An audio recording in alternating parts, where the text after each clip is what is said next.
నమస్కారం ETV news కి స్వాగతం. ముఖ్యాంశాలు. విజయవాడలో 5 ప్రాణాలు తీసిన కల్తీ మద్యం, మరో 25 మందికి అస్వస్థత, సమగ్ర దర్యాప్తునకు ఆదేశించిన ముఖ్యమంత్రి. వేర్వేరు శాఖల పరిశీలనలో ఏపీకి ప్రత్యేక ప్యాకేజీ ప్రతిపాదనలు, రాజ్యసభలో కేంద్రం వెల్లడి, పోలవరం పనుల్లో 34% పురోగతి.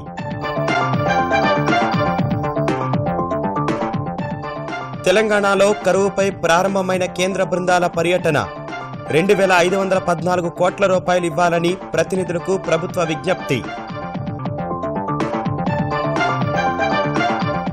తెలుగు రాష్ట్రాల మధ్య ఉద్యోగుల విభజనపై కమల్నాథన్ కమిటీ సంతృప్తి, పోలీస్ వైద్య శాఖల్లో పంపకాలపై ఇద్దరు సీఎస్లతో సమగ్ర చర్చ.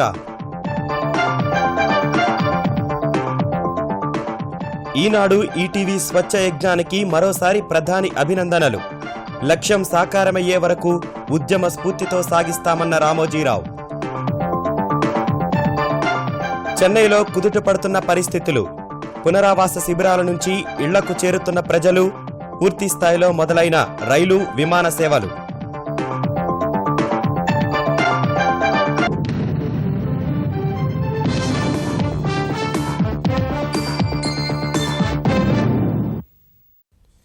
ఆంధ్రప్రదేశ్లో మరోసారి కల్తీ మద్యం మహమ్మారి పేదల బతుకులను చిదిమేసింది. చాప కింద నీరులా విస్తరిస్తూ నవ్యాంధ్రలోని అతిపెద్ద నగరమైన విజయవాడ నడిబొడ్డున 5 ప్రాణాలను బలిగొంది. మరో 25 మందిని ఆసుపత్రుల పాలు చేసింది. మాజీ శాసనసభ్యుడిగా భావిస్తున్న మద్యం దుకాణానికి అనుమతులు లేవని తెలుస్తుండగా కల్తీపై అనేక అనుమానాలు వ్యక్తమవుతున్నాయి. 7 అరెస్టు చేసిన పోలీసులు దుకాణం సీజ్ చేశారు. ఈ వ్యవహారానికి సంబంధించి మాజీ ఎమ్మెల్యే మల్లాది విష్ణుని ప్రశ్నించేందుకు పోలీసులు కొద్దిసేపటి క్రితం ఆయన కార్యాలయానికి చేరుకున్నారు. ఈ ఘటనపై దిగ్భ్రాంతి వ్యక్తం చేసిన ముఖ్యమంత్రి చంద్రబాబు విజయవాడ ఆసుపత్రిలో చికిత్స పొందుతున్న వారిని పరామర్శించారు. మెరుగైన వైద్యం అందించాలని ఆదేశించారు.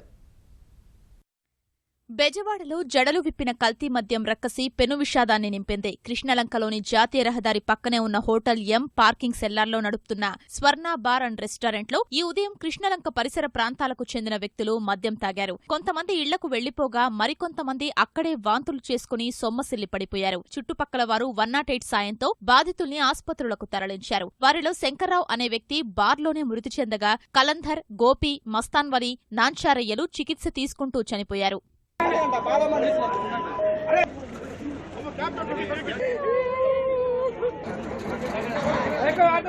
బాధితుల్ని ముందుగా ప్రభుత్వాసుపత్రికి, అనంతరం ముఖ్యమంత్రి ఆదేశాలతో ప్రధాన ప్రైవేట్ ఆసుపత్రులకు తరలించారు. ఆ ప్రాంతంలో బార్కు అనుమతులు లేవని తెలుస్తోంది. కేవలం హోటల్కు మాత్రమే అనుమతుందని, స్వర్ణ వైన్స్ కు అనుమతి ఉన్నా అది ఎం హోటల్ వద్ద కాదనే ఆరోపణలు వినిపిస్తున్నాయి. మల్లాది బాలత్రిపుర సుందరీదేవి, కావూరి పూర్ణచంద్రరావు, కావూరి లక్ష్మీ సరస్వతి, భాగవతుల శరత్చంద్రలు భాగస్వాములుగా బార్ నడుస్తోంది. ఇన్ని రోజులుగా అనుమతి లేకుండా బార్ నడుపుతున్నా ఎక్సైజ్ అధికారులు పట్టించుకోకపోవడంపై విమర్శలు వెల్లువెత్తుతున్నాయి. ఫోరెన్సిక్ నిపుణులు మద్యం, నీటి శాంపిళ్లను తీసుకెళ్లి పరీక్షలు నిర్వహిస్తున్నారు. హోటల్, బార్కు చెందిన 7 పోలీసులు అదుపులోకి తీసుకున్నారు. బాధ్యుల్ని కఠినంగా శిక్షించాలంటూ వివిధ పార్టీలు హోటల్ ఎం ఎదుట ఆందోళన నిర్వహించాయి. కల్తీ మద్యం ఘటనపై ముఖ్యమంత్రి చంద్రబాబు తీవ్ర దిగ్భ్రాంతి వ్యక్తం చేశారు.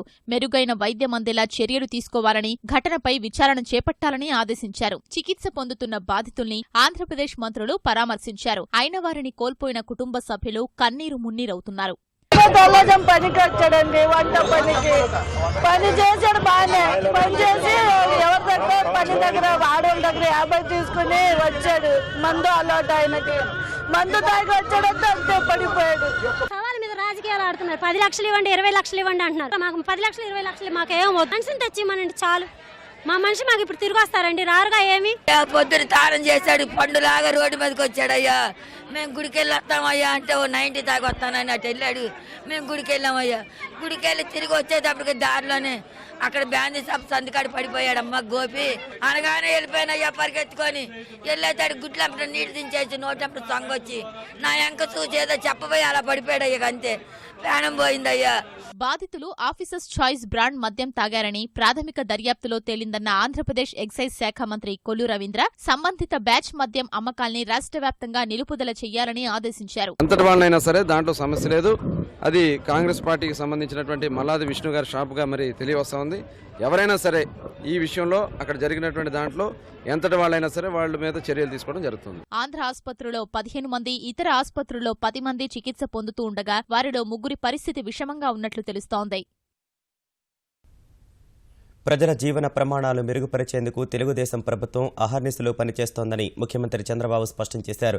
ఉత్తరాంధ్ర పర్యటనలో భాగంగా శ్రీకాకుళం జిల్లా వజ్రపు కొత్తూరులో నిర్వహించిన జనచైతన్య యాత్రలో పాల్గొన్న సీఎం ఆంధ్రప్రదేశ్లో పేదరికం పూర్తిగా నిర్మూలించే వరకు రాత్రింబవళ్లు పనిచేస్తానన్నారు.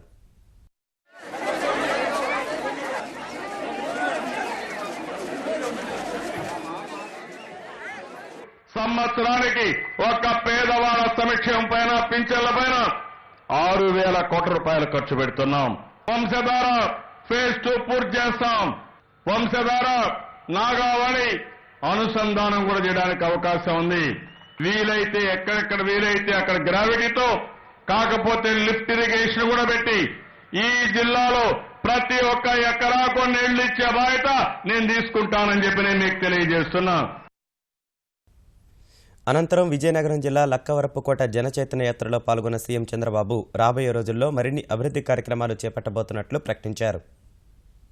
ఉద్యమ స్ఫూర్తి తీసుకుని స్వచ్ఛ ఎల్కోట గ్రామంగా స్వచ్ఛ ఆంధ్రప్రదేశ్ లో భాగంగా మీరు ముందుకు రావాల్సిన అవసరం ఉంది.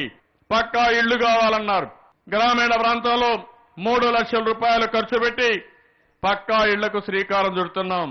ఒక సంవత్సరంలో తోటపల్లి పూర్తి చేసి ఈ సంవత్సరం నీళ్లు ఇచ్చిన ఘనత నేను ఫౌండేషన్ వేసిన ప్రాజెక్టుకి మళ్లీ నేనే ప్రారంభోత్సవం చేసి దానికి శ్రీకారం చుట్టానని చెప్పి కూడా నేను మీకు తెలియజేస్తున్నాను. నవ్యాంధ్రలో వెనుకబడిన ప్రాంతాల అభివృద్ధికి ప్రత్యేక అభివృద్ధి ప్యాకేజీ ప్రతిపాదన నీతి ఆయోగ్తో పాటు వివిధ మంత్రిత్వ శాఖల పరిశీలనలో ఉందని కేంద్రం రాజ్యసభకు తెలిపింది. ఉత్తరాంధ్ర, రాయలసీమ అభివృద్ధికి 5 ఏళ్లలో 24,350 కోట్ల రూపాయలతో ప్రతిపాదనలు పంపినట్లు కేంద్ర ప్రణాళికా శాఖ సహాయ మంత్రి రావ్ ఇంద్రజిత్ సింగ్ పెద్దల సభలో లిఖితపూర్వక సమాధానమిచ్చారు. ఇప్పటికే అమలవుతున్న కేంద్ర పథకాలకు అదనంగా ప్యాకేజీ అవసరమని ఆంధ్రప్రదేశ్ కోరినట్లు ఆయన వివరించారు. 7 వెనుకబడిన జిల్లాలకు ఈ ఏడాది 350 కోట్లు ఇవ్వనున్నట్లు వెల్లడించారు. గతేడాది కూడా 350 కోట్లు ఇచ్చినట్లు తెలిపారు. మరోవైపు పోలవరానికి ఇంతవరకు 345 కోట్లు ఆంధ్రప్రదేశ్కు చెల్లించామని కేంద్రం లిఖితపూర్వకంగా పేర్కొంది. 16,010 కోట్లతో పోలవరం ప్రాజెక్టుకు ఆమోదం తెలిపామన్న కేంద్ర మంత్రి సన్వర్లాల్ జాట్ ప్రస్తుతం 22 ప్యాకేజీల్లో 7,906 కోట్ల పనులు జరుగుతున్నాయని పేర్కొన్నారు. 34% మేర ప్రాజెక్టు పనుల్లో పురోగతి ఉందని రాజ్యసభకు తెలిపారు. గ్రామ పంచాయతీలకు నేరుగా నిధులిచ్చే విధానాన్ని పునఃసమీక్షించాలని తెలంగాణ ప్రభుత్వం కేంద్రానికి విజ్ఞప్తి చేసింది. ఈ మేరకు ఢిల్లీలోని కేంద్ర గ్రామీణాభివృద్ధి శాఖ మంత్రి చౌదరి బీరేందర్ సింగ్ను కలిసి వినతిపత్రం సమర్పించిన తెలంగాణ పంచాయతీరాజ్ శాఖ మంత్రి కేటీఆర్ కేంద్రం తీసుకున్న నిర్ణయం ఎంపీటీసీ, జడ్పీటీసీ వ్యవస్థను నిర్వీర్యం చేస్తుందన్నారు. ఇదే తరహాలో ఇతర రాష్ట్రాల నుంచి విజ్ఞప్తులు వస్తున్నాయని చెప్పిన కేంద్ర మంత్రి వాటిని పరిశీలిస్తామని చెప్పారు. ఈ 14వ ఆర్థిక సంఘం ఏదైతే ఉన్నదో నేరుగా గ్రామ పంచాయతీలకే నిధులన్నీ అందించాలనే ఆలోచన ఏదైతే వారు చేసి మరి ఆమోదం తెలిపినారు. దానివల్ల ఈ రోజు తెలంగాణలోని ఎంపీటీసీలు గాని, జెడ్పీటీసీలు గాని, వారు ప్రాతినిధ్యం వహిస్తున్న మండల పరిషత్లు గాని, జిల్లా పరిషత్లు గాని పూర్తిగా నిర్వీర్యం అయిపోయే పరిస్థితి, జెడ్పీటీసీలు, ఎంపీటీసీలు ఉత్సవ విగ్రహాలు గాని మిగిలిపోయే పరిస్థితి ఏదైతే దీనివల్ల ఉత్పన్నమైందో దీన్ని పునఃసమీక్షించాలని వారిని కోరాం. తెలంగాణలో కరువుపై అధ్యయనం చేసేందుకు వచ్చిన కేంద్ర బృందాలు జిల్లాలో పర్యటనలు ప్రారంభించాయి.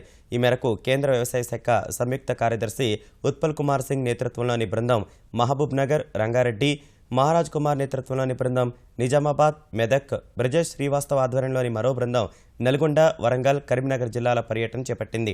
అంతకుముందు హైదరాబాద్లో తెలంగాణ ప్రభుత్వ ప్రధాన కార్యదర్శి రాజీవ్ శర్మ ఇతర అధికారులతో కేంద్ర బృందాలు సమావేశం కాగా తెలంగాణలో జూన్ నుంచి సెప్టెంబర్ వరకు మండలాల వారీ నమోదైన వర్షపాతం, భూగర్భ జలమట్టం, జలాశయాల్లో నీటి నిల్వలు, పంట నష్టాలు, మంచినీరు, పశుగ్రాసం కొరత, ఉపాధి హామీ పథకంలో అదనపు పని దినాల ఆవశ్యకతను అధికారులు వివరించారు. జూన్లో వర్షాలు పడి జూలై, ఆగస్టులో పడనందున పంటలు ఎండిపోయాయని, ఉత్పత్తి తగ్గడం సహా భూగర్భ జలమట్టం తగ్గినందున ట్యాంకర్లతో మంచినీటిని సరఫరా చేస్తున్నామని రాజీవ్ శర్మ ఇతర అధికారులు కేంద్ర బృందానికి వివరించారు. ఇప్పటికే 231 మండలాల్లో కరువుపై సమగ్ర నివేదిక ఇచ్చినట్టు గుర్తు చేసిన రాజీవ్ శర్మ రాష్ట్రానికి 2,514 కోట్లు సాయం ఇవ్వాలని విజ్ఞప్తి చేశారు. తెలుగు రాష్ట్రాల మధ్య ఉద్యోగుల విభజనకు సంబంధించి ఆంధ్రప్రదేశ్, తెలంగాణ ప్రభుత్వాల్లో పురోగతిపై కమలాదన్ కమిటీ సంతృప్తి వ్యక్తం చేసింది. కమలాదన్ సహా కమిటీ సభ్యులైన ఆంధ్రప్రదేశ్, తెలంగాణ ప్రభుత్వ ప్రధాన కార్యదర్శులు ఐవైఆర్ కృష్ణారావు, రాజీవ్ శర్మలతో సచివాలయంలో సమావేశమై ఉద్యోగుల విభజన ప్రక్రియపై చర్చలు జరిపారు. ఇప్పటి వరకు 66 శాఖలకు సంబంధించిన ఉద్యోగుల విభజన కొలిక్కి వచ్చినట్టు, ఇందులో 53 విభాగాల్లో పంపకాలకు కేంద్రం కూడా ఆమోదించినట్టు తేల్చారు. మరో 10 శాఖలకు సంబంధించిన వివరాలు త్వరలోనే ఢిల్లీకి పంపాలని ఇవాల్టి భేటీలో నిర్ణయించారు. పోలీస్, వైద్య, ఆరోగ్య శాఖలు మరికొన్ని విభాగాల్లో ఉద్యోగుల విభజనపై చర్చించారు.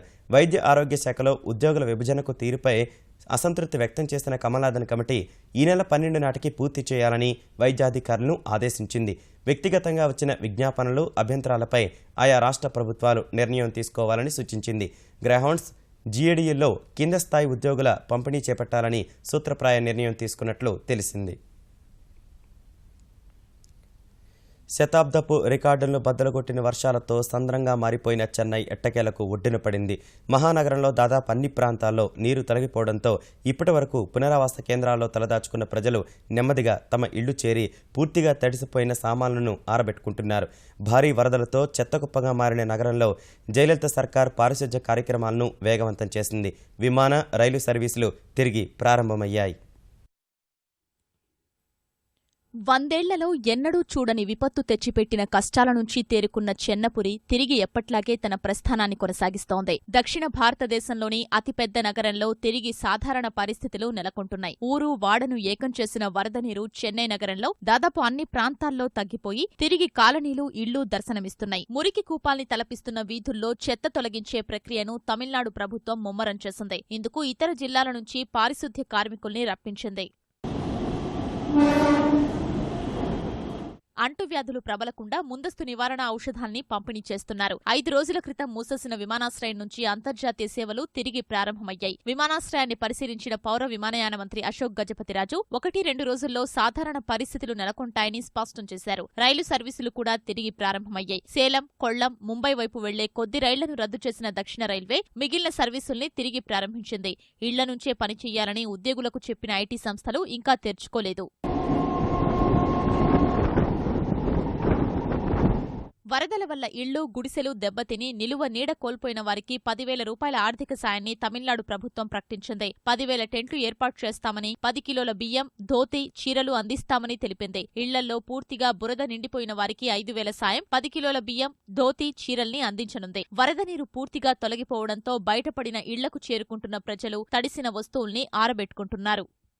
ఫుల్ నీళ్ళండి, ఏడదా ఉన్నాయి. ఒక సీఎం తగుది ఎవరు రాలా, కౌన్సిలర్ రాలా, ఎమ్మెల్యే రాలా, ఎవరు రాలే. అక్కడికి ఇక్కడ జైన్ వాళ్ళు వచ్చి మమ్మల్ని కాపాడారు 5 రోజులు. ఇంకెవరు ఈ అబ్బాయికి 3 రోజులు జ్వరం, ఇంతవరకు హాస్పిటల్ పోయి మనం అవడం వల్ల ఇలా పోతాం హాస్పిటల్కి. జైన్ వచ్చి 6 రోజుల నుంచి మాకు అన్నం కానీ, బిస్కెట్లు కానీ, తాగే నీళ్లు కానీ మొత్తం 6 రోజుల నుంచి వాళ్లే సప్లై చేశారు. కెనాల్ స్ట్రీట్ కానీ, నాగప్ప నగర్ కానీ, స్టాన్లీ నగర్ కానీ, సిబి రోడ్ కానీ ఈ 6 రోజులు వాళ్లే సహాయ నిధుల నుంచి సహాయం చేశారు.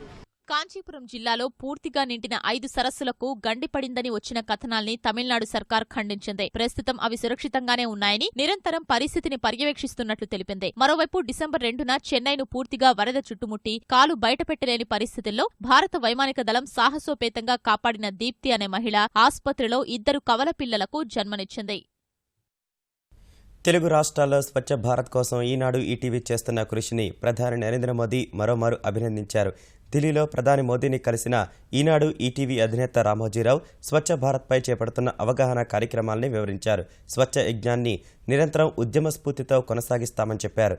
ఈ పర్యటనలో రామోజీరావు వివిధ శాఖల కేంద్ర మంత్రుల్ని కలిశారు.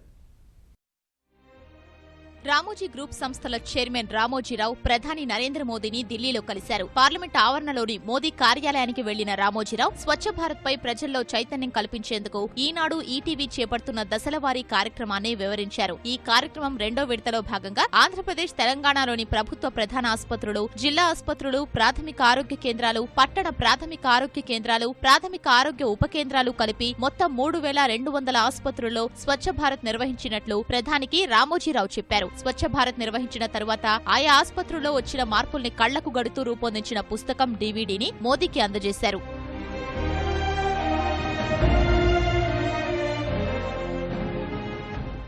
తెలుగు రాష్ట్రాల్లో స్వచ్ఛ ఆసుపత్రుల కార్యక్రమానికి సంబంధించిన పుస్తకాన్ని ఆసక్తిగా పరిశీలించి ఆనందం వ్యక్తం చేసిన మోదీ ఈనాడు ఈటీవీ చేస్తున్న కృషిని అభినందించారు. స్వచ్ఛ భారత్ కల సాకారం కోసం ఈనాడు ఈటీవీ మునుముందు తన వంతు పాత్ర పోషిస్తుందని, తెలుగు రాష్ట్రాల్లో 2019 వరకు స్వచ్ఛ భారత్ ఉద్యమాన్ని నిర్విరామంగా కొనసాగిస్తామని రామోజీరావు ప్రధానికి చెప్పారు. ఇదే సమయంలో రామోజీ మల్టీమీడియాపై ప్రధానికి వివరించిన రామోజీరావు అందుకు సంబంధించిన ప్రతుల్ని అందజేశారు.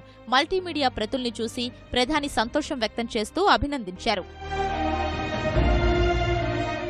పరిశుభ్రతపై అవగాహన కల్పనలో భాగంగా తొలి దశలో 51 లక్షల మంది విద్యార్థుల్ని భాగస్వాముల్ని చేస్తూ తెలుగు రాష్ట్రాల్లోని 56,000 పాఠశాలలు, అనేక ఇంజనీరింగ్ కళాశాలల్లో ఈనాడు ఈటీవీ స్వచ్ఛ భారత్ నిర్వహించడాన్ని ప్రధాని మోదీ ఇటీవలి మన్ కీ బాత్ లోనూ ప్రస్తావించారు.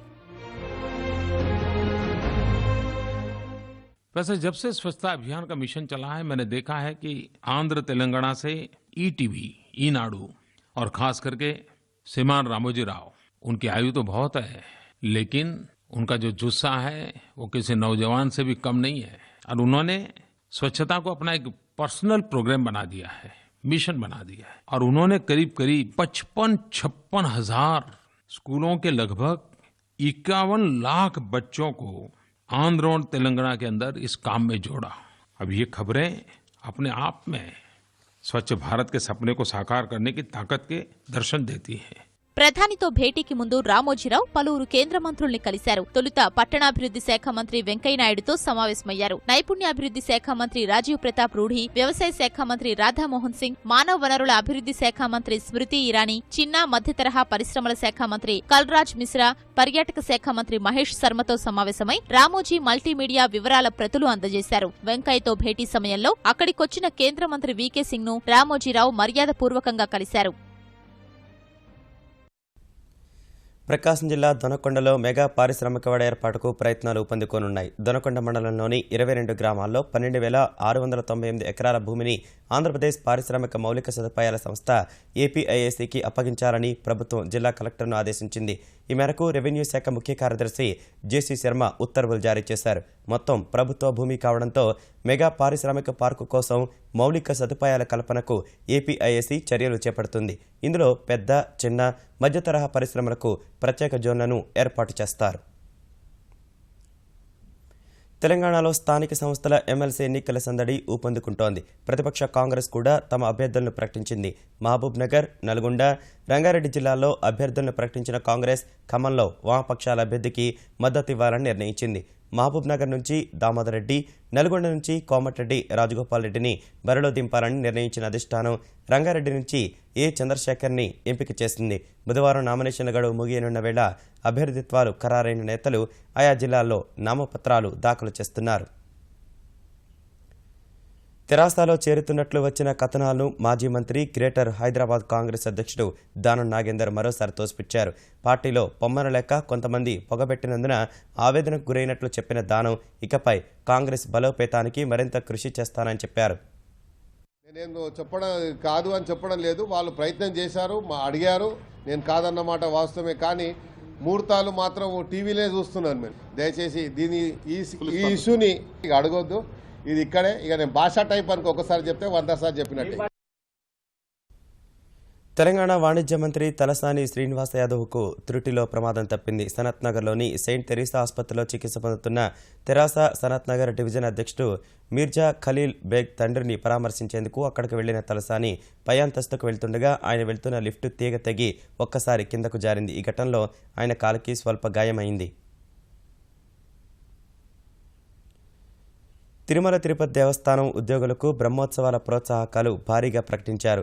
శాశ్వత ఉద్యోగులకు 12,500 రూపాయలు, తాత్కాలిక ఉద్యోగులకు 6,500 రూపాయలు పెంచుతున్నట్లు తిరుమల అన్నమయ్య భవన్లో జరిగిన సమావేశంలో తిరుమల తిరుపతి దేవస్థానం పాలక మండలి నిర్ణయం తీసుకుంది.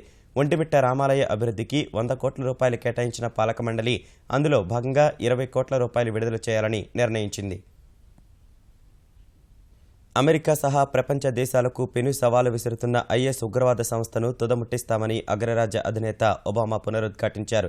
కాలిఫోర్నియాలో పాకిస్తాన్ మూలాలున్న యువతి, ఆమె భర్త జరిపిన మారణ హోమంలో 14 మంది మృతి చెందిన నేపథ్యంలో జాతిని ఉద్దేశించి ప్రసంగించిన అమెరికా అధినేత కొత్త సవాళ్లను దేశం అధిగమిస్తుందని విశ్వాసం వ్యక్తం చేశారు. 65 దేశాలతో కలిసి ఐఎస్ను అంతం చేసే ప్రణాళికలు సమర్థంగా అమలు చేస్తామన్న ఒబామా పెద్ద సంఖ్యలో పదాతి దళాలను పంపిస్తారనే ఊహాగానాన్ని తోసిపుచ్చారు. నేషనల్ హెరాల్డ్ కేసులో కాంగ్రెస్ అధ్యక్షురాలు సోనియా గాంధీ, ఉపాధ్యక్షుడు రాహుల్ గాంధీకి ఢిల్లీ హైకోర్టులో చొక్కెదురైంది. ట్రయల్ కోర్టు ముందు హాజరు కాకుండా మినహాయింపు ఇవ్వాలని అభ్యర్థిస్తూ సోనియా, రాహుల్ దాఖలు చేసిన పిటిషన్ను ఢిల్లీ హైకోర్టు కొట్టివేసింది. సోనియా, రాహుల్ సహా మరో 5గురు ఈ కేసులో అభియోగాలు ఎదుర్కొంటుండగా ఇరువురు కోర్టుకు హాజరు కావాలని గత ఏడాది జూన్ 26న ట్రయల్ కోర్టు సమన్లు జారీ చేసింది. వాటిని సవాల్ చేస్తూ ఇరువురు వేసిన పిటిషన్లపై విచారణ ముగించిన ఢిల్లీ హైకోర్టు వాటిని కొట్టేసింది. హైకోర్టు తీర్పు తర్వాత రేపు ట్రయల్ కోర్టులో జరిగే హెరాల్డ్ కేసు విచారణకు సోనియా గాంధీ, రాహుల్ గాంధీ హాజరు కావాల్సి ఉంది. నేషనల్ హెరాల్డ్ పత్రిక యాజమాన్య హక్కులను పొందడంలో నిధులు దుర్వినియోగం జరిగిందని భాజపా నేత సుబ్రహ్మణ్య స్వామి చేసిన ఫిర్యాదు మేరకు కింది కోర్టు సమన్లు జారీ చేసింది. భారత కమ్యూనిస్టు పార్టీ సిపిఐ సీనియర్ నేత ఏబీ బర్ధన్ తీవ్ర అస్వస్థతకు గురై ఢిల్లీ రామ్మనోహర్ లోహియా ఆసుపత్రిలో చేరారు. ఈ ఉదయం అస్వస్థతకు గురైన బర్ధన్ను కుటుంబ సభ్యులు హుటాహుటిన ఆసుపత్రికి తరలించారు. ప్రస్తుతం ఆయన ఆరోగ్య పరిస్థితి ఆందోళనకరంగా ఉందని వైద్యులు తెలిపారు. 1924 సెప్టెంబర్ 24ను జన్మించిన బర్ధన్ విద్యార్థి సంఘాల్లో పనిచేసి సిపిఐ జాతీయ ప్రధాన కార్యదర్శి స్థాయి వరకు ఎదిగారు. ముఖ్యాంశాలు మరోసారి. విజయవాడలో 5గురి ప్రాణాలు తీసిన కల్తీ మద్యం, మరో 25 మందికి అస్వస్థత, సమగ్ర దర్యాప్తునకు ఆదేశించిన ముఖ్యమంత్రి.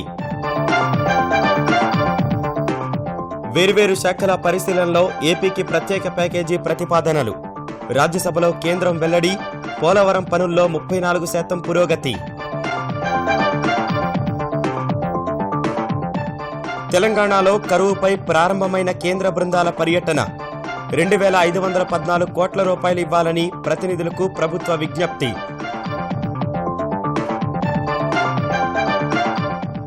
తెలుగు రాష్ట్రాల మధ్య ఉద్యోగుల విభజనపై కమల్నాథన్ కమిటీ సంతృప్తి, పోలీస్, వైద్య శాఖల్లో పంపకాలపై 2 సీఎస్లతో సమగ్ర చర్చ.